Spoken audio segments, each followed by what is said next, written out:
চট্টগ্রামবাসী,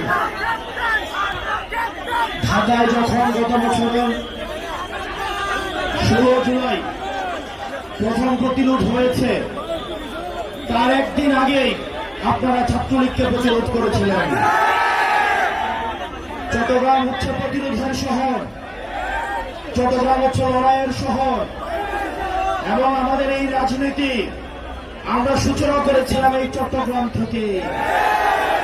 চট্টগ্রামের প্রতিটি উপজেলায় আমরা গিয়েছি, প্রত্যেকটা উপজেলায় আমরা দরজায় আমরা কড়া নেড়েছি।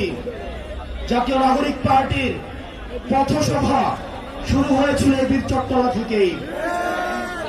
প্রিয় সহযোদ্ধা, আমি আপনাদের দিকে তাকাচ্ছিলাম এবং একটা জিনিস দেখছিলাম, এখানে আপনারা বেশিরভাগ যারা আছেন সবাই আমাদের সমসাময়িক। আমরা সফলভাবে আমরা স্বৈরাচারের পতন ঘটাতে পেরেছি, কিন্তু আমরা সফলভাবে রাষ্ট্র গঠন করতে পারিনি। আমাদেরকে এখন রাষ্ট্র গঠনে মনোযোগ দিতে হবে। প্রিয় চট্টগ্রামবাসী, যারা অতীতে আমাদেরকে শাসন করেছে তারা জানতো যে তারা দিন শেষে বাংলাদেশে থাকতে পারবে না। তারা হয়তো ভারতে পালিয়ে যাবে, অথবা আমেরিকা পালাবে, অথবা লন্ডনে পালাবে।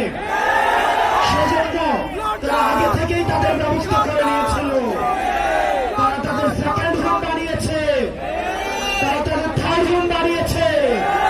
কিন্তু আমরা যারা বাংলাদেশে থাকবো, আমাদেরকে বাংলাদেশকে নিয়েই ভাবতে হবে।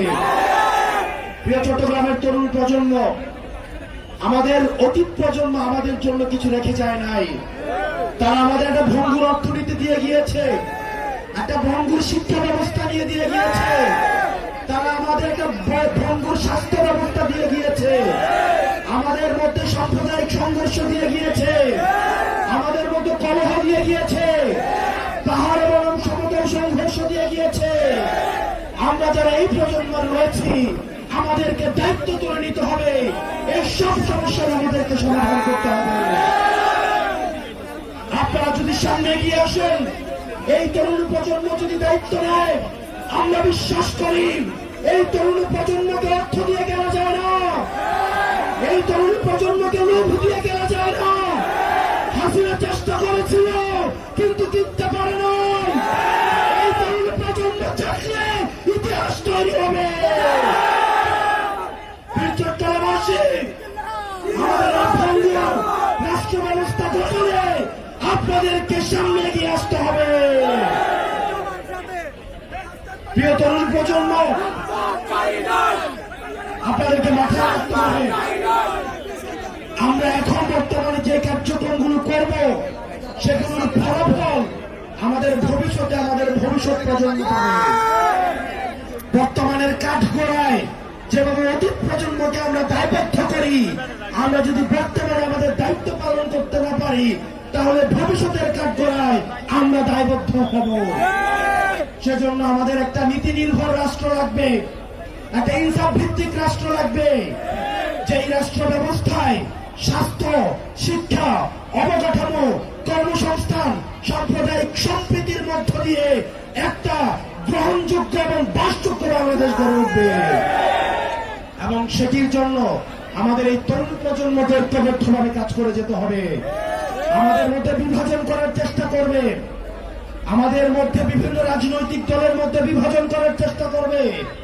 বাংলাদেশের ফ্যাসিবাদ বিরোধী প্রত্যেকটি রাজনৈতিক দলকে বলবো, আজকে দেখলাম ফেনীতে একজন বলছেন, শ্রদ্ধা জানিয়ে বলছি, বাংলাদেশ কারু ব্যাপার না। আমরা বাংলাদেশকে কাউকে জানা দেই নাই। বাংলাদেশ তো হচ্ছে জনতার। বাংলাদেশের প্রত্যেকটা মানুষ এই 56,000 বর্গ মাইলে সবাই ন্যায্য হিস্সা নিয়ে থাকবে। রাজার ছেলে রাজা হবে, প্রজার ছেলে প্রজা হবে, এই নিয়ম বাংলাদেশে থাকবে না। চট্টগ্রামবাসী, আমাদের ঐক্যবদ্ধভাবে কাজ করতে হবে। চট্টগ্রামে আমরা বারবার আসবো, আমরা বারবার ফিরে এসেছি। বাংলাদেশ যখন পথ হারায়, চট্টগ্রামবাসী তখন প্রতিরোধ করে। চট্টগ্রামবাসীর কাছে আমরা অবশ্যই আসবো। আমার দ্বিতীয়, আমার ঋদ্ধতার জায়গা হচ্ছে চট্টগ্রাম। আমি যখন বৈষম্য বিরোধী ছাত্র আন্দোলনের দায়িত্ব পালন করেছি, পরবর্তীতে জাতীয় নাগরিক পার্টির দায়িত্ব পালন করছি, চট্টগ্রামের সাথে হৃদ্যতাপূর্ণ সম্পর্ক গড়ে উঠেছে। আপনাদের সবার কাছে আমার আহ্বান থাকবে, সাংগঠনিক গাঁথুনি শক্ত করার জন্য আপনারা ওয়ার্ডে আপনারা উপজেলায় গ্রুপিং দলাদলি বাদ দিয়ে বাংলাদেশের স্বার্থে, এনসিপির স্বার্থে সবাই ঐক্যবদ্ধভাবে কাজ করুন। আমরা জানি যারা আপা বলেন যে পথটা লম্বা অনেক চ্যালেঞ্জিং, কিন্তু আমরা যদি ঘুরে দাঁড়াই তাহলে ইতিহাস তৈরি হবে। আপনারা সবাই ভালো থাকবেন, সুস্থ থাকবেন। আমরা সবাই একসাথে বলবো ইনকিলাব ইনকিলাব।